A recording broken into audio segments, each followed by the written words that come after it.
Hey everyone. One of my favorite parts of being a humanities instructor is getting to teach through the great texts of the Western world. And what I'm hoping to do here is start recording some videos in which I share some of the observations that I make, or even some of my students make in some of my classes, as we have conversations about these texts. And my hope is that these videos can be helpful to you as you work through the text, maybe some of my current students or parents of my students, really anyone who is interested in the great texts of the Western tradition and wants to approach it from a kind of worldview evaluation. And so the one that I want to talk to you about today is actually Homer's Odyssey. I'm going through this with one of the classes that I teach.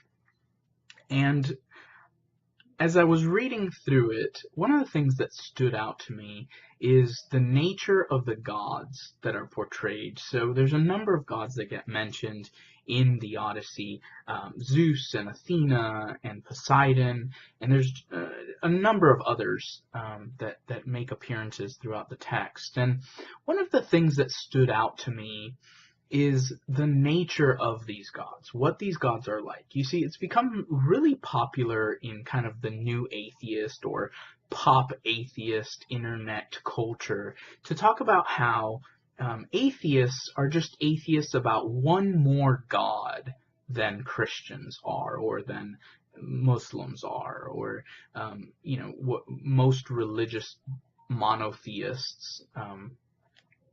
And I think this is problematic. One of the problems is that it really does seem to miss just how different these gods are. So a lot of times the argument goes something like this.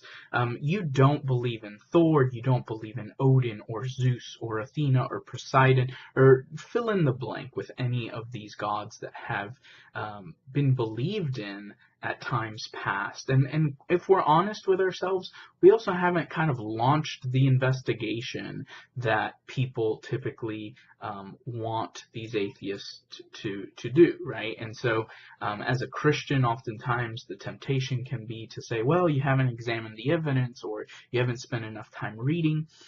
And I think it's important that we understand what the thrust of this argument is for the atheist. It's not an argument against God's existence, and most atheists realize that. They're not positing this as an argument that shows that Yahweh, the biblical God, does not exist.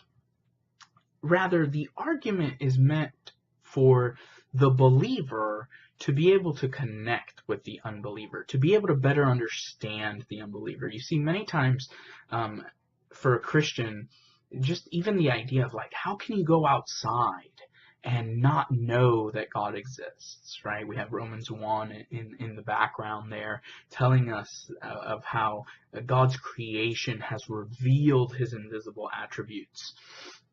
And or when we see something beautiful like a mountain range or a sunset or the beach or something like that, we just believe that creation is crying out that it has been designed, it has been made, that there's meaning and purpose and order in the universe. And so it can be so hard to understand, how is it that you don't acknowledge, how is it that you don't realize that God exists? And I think what the atheist is trying to do here is say, well, listen, you don't have a hard time believing that Zeus is not real, that Odin is not real, that Thor is not real.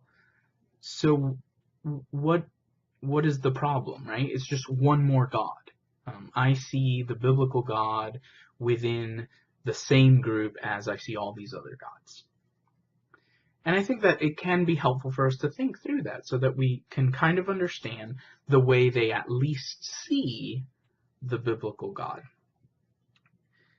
So the desire, the point of the argument, and I think we need to represent them fairly, is not that God does not exist because we don't believe in these other gods. They know that that is not a good argument. The argument is more, hey, you're saying that it should almost be natural to me to believe this, but notice how you are an atheist, that would be the term they're using, about all these other gods, and you don't think twice about it. right? It's not something you're regularly wrestling with, right? If there's a book that gets published out there arguing for the existence of Zeus, you're not likely to pick that book up and take it too seriously. So why should we take this God seriously?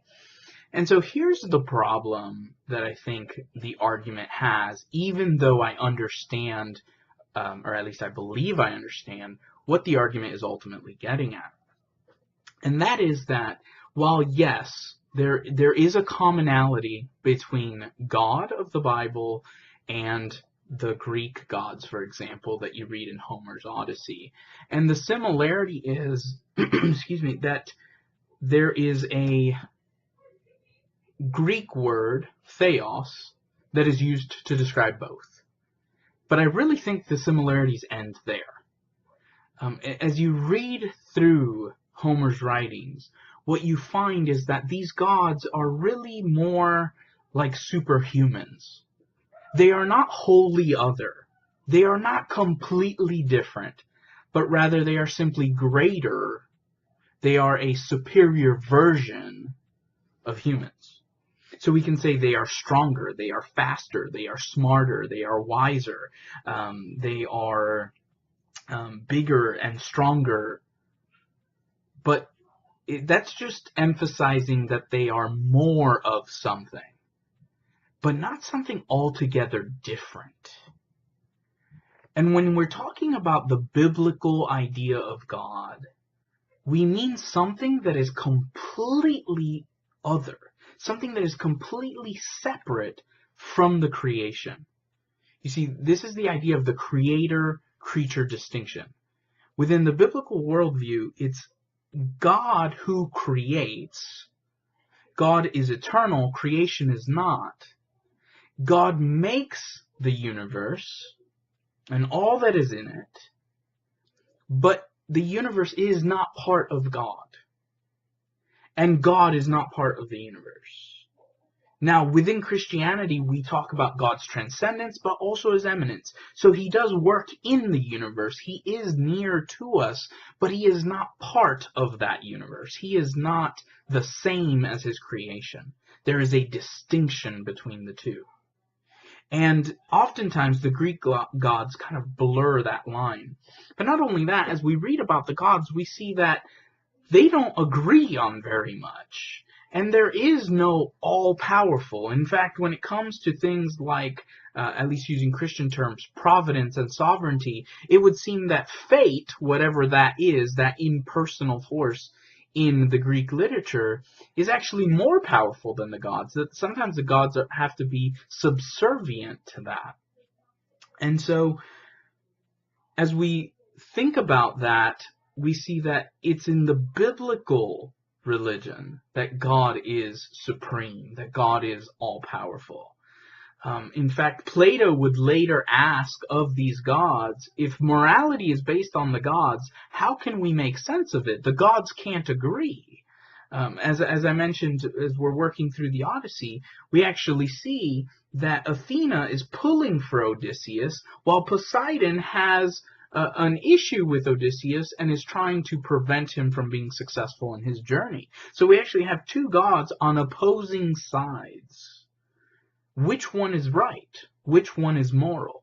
We see gods that are trying to have children with human beings. We see gods that lie, cheat, and steal, deceive. These immoral qualities, these limiting qualities, they're not omniscient, they're not omnipotent, they're not omnipresent. And so when you say something like, I'm just an atheist about one more God than you are, I think it really undermines and misses the point that when Christians speak of God, they mean a God that makes sense of all of creation. A God that is the maker and sustainer of all things. Not just a God who is superhuman. Something equivalent to like the X-Men, right? Humans that have greater powers. That's not what we're talking about. We're talking about something that is wholly other. Now, that doesn't mean that the question ends there, right? We need to consider arguments and evidence regarding the existence of God. But it's not as easy as dismissing Thor or Zeus or Athena. All we need to do in order to dismiss those gods is see their contradictory and limited nature. But when we're talking about Yahweh, we're talking about a God that is wholly other, that is all-powerful, all-knowing, and ever-present. And so I think that we need to get beyond this kind of talking point that gets thrown out so often.